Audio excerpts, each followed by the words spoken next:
খেয়াল রাখি, না হলে কি ধরনের ক্ষতি হতে পারে। আসুন আরেকটা জিনিস আমি আপনাদেরকে দেখাই, যেটা আমাদের ঘরে বাহিরে যেটা হয়।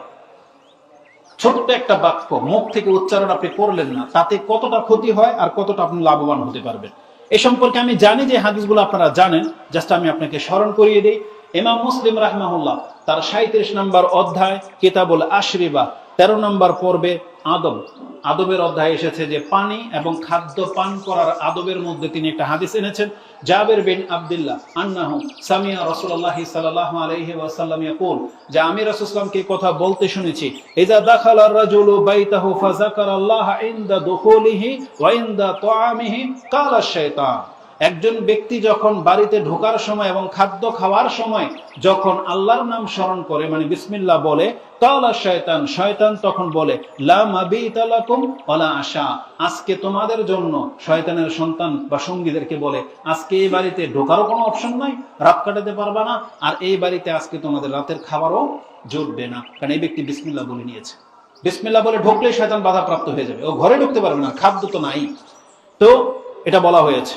ওয়ালা আশা ওয়াইজা দাখালা ফালাম ইয়াযকুরিল্লাহ ইনদা দুখুলিহি ওয়া ইনদা তুআমিহি, আর যখন কোন ব্যক্তি বাড়িতে ঢোকার সময় বিসমিল্লাহ বলল না আর খেতে বসেও বিসমিল্লাহ বলল না, কালা শয়তান, তখন শয়তান বলে, কালা আদরাকতুমুল মাবিতা ওয়াল আশা, আজকে চলো এই বাড়িতে আমাদের থাকারও ব্যবস্থা হয়ে গেছে এবং এই বাড়িতে আমাদের খাদ্যেরও ব্যবস্থা হয়ে গেছে। তার মানে শয়তান তখন আমাদের সাথে রাত কাটায় আর শয়তান তখন আমাদের সাথে খায়।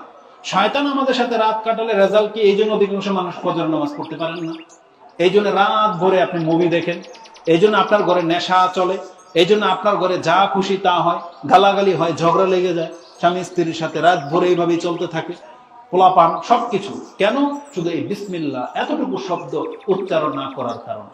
আর আজকে আমরা যা খাচ্ছি সবই আমাদের ইফেক্টেড হয়ে যাচ্ছে, সাইড এফেক্ট, যে সবকিছু গ্যাস তৈরি করে দেয়, আপনাকে ক্যান্সার ধরিয়ে দিচ্ছে, আপনার বরকত হচ্ছে না। বাচ্চারা দেখবেন খায় কিন্তু খিটখিটে, একেবারে হালকা পাতলা, শরীরের কোনো গোশতই হয় না, অথচ খায় কিন্তু অনেক। কেন? তাহলে হতে পারে সে বিসমিল্লাহ বলে না। এই জন্য আমাদেরকে এগুলো গুরুত্বের সাথে নিতে হবে। তাহলে ছোট্ট একটা আদব রক্ষা না করার কারণে শয়তান আপনার সম্পত্তিতে এবং আপনার সন্তানের মধ্যে অংশ নিচ্ছে, শুধু বিসমিল্লাহ ইসলামের এই ছোট্ট একটা আদব রক্ষা না করার কারণে। আরেকটা হাদিস নিয়ে নেন, কেউ যদি গোসলখানায় মানে বাথরুমে ঢোকার সময় বিসমিল্লাহ না বলে, তাহলে তার লজ্জাস্থান জিনের জন্য হালাল হয়ে যায়। মানে জিন তখন এগুলো দেখতে পায় আর হাসে, পারলে সেখানে স্পর্শ করো। রাসূলুল্লাহ সাল্লাল্লাহু আলাইহি সাল্লাম বলেছেন, আন আলী ইবনে আবি তালিব আন্না রাসূলুল্লাহ সাল্লাল্লাহু আলাইহি ওয়াসাল্লাম ক্বালা সাতরু মা বাইনা বনি আদম সাতরু মা বাইনা আয়ুনিল জিন ওয়া আওরাতি বনি আদম, জিনদের চোখের মধ্যে, আয়ুনিল জিন চোখের দৃষ্টির মধ্যে, আর আদম সন্তানের লজ্জাস্থানের মধ্যে পর্দা হলো বনি আদম ইযা দাখালা আহাদুকুমুল খালা আইয়াকুলু বিসমিল্লাহ, যখন কোনো ব্যক্তি খালি ঘরে নির্জন জায়গায় মানে বাথরুমের ভিতরে কাজা হাজতের জন্য, প্রস্রাব পায়খানা করার জন্য যায়, তখন বিসমিল্লাহ বলাটা হলো একটা পর্দা। এটা জিন আর তার লজ্জাস্থানের মাঝে পর্দা পড়ে যায়। মানে কোনো ব্যক্তি যদি বিসমিল্লাহ বলে ঢোকে, আপনি কাপড় খুলবেন, জিন আর আপনার লজ্জাস্থান দেখতে পাবে না, সে যদিও আপনার কাছেই থাকুক না কেন, কিন্তু দেখতে পাবে না। এটার মূল বিষয় হলো, বর্তমানে এডিটিং করে অনেক কিছু করা হয়। যেমন একজন ব্যক্তির খবর করা হচ্ছে, তার চেহারা ঘোলা, দেখতে পাচ্ছেন না আপনি, এডিট করে চেহারাটাকে মুছে দেওয়া হয়েছে। তাহলে এটা যদি এডিট করে সম্ভবপর হয়, আপনি জেনে নেন আল্লাহর কালাম, আল্লাহর নামের মধ্যে সেই ক্ষমতা আছে যে জিন তখন আর কিছু দেখতে পায় না। আল্লাহ সুবহানাহু ওয়া তাআলা সেই ব্যবস্থা করে রেখেছেন। অতএব এই হাদিসটি আপনি তিরমিজিতে পেয়ে যাবেন 606 নম্বর হাদিসে। তার মানে ইসলামের ছোট্ট একটা আদব, আজকে যদি এটা আমরা আমলে না নেই, তাহলে আজকে আমাদের লজ্জাস্থানের যে ক্ষতিগুলো হচ্ছে, তার মূল পেছনে কারণ হলো আল্লাহ সুবহানাহু ওয়া তাআলার নাম উচ্চারণ না করার কারণে। আর যাদের সহবাসের পরে যে বাচ্চা হয়, সেখানেও বিসমিল্লাহর কথা আছে, যে বিসমিল্লাহ বললে শয়তান তখন সেখানে অংশ নিতে পারে না। এইভাবে অনেকগুলো কথা আপনার কাছে দেখানো যেতে পারে।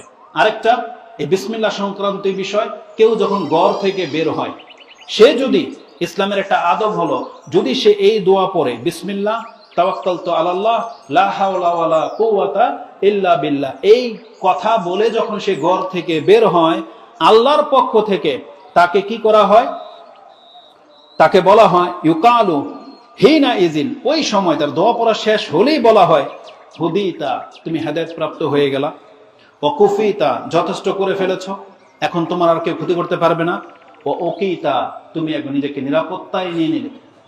এটা ফেরেশতার আল্লাহর পক্ষ থেকে বলা হয়।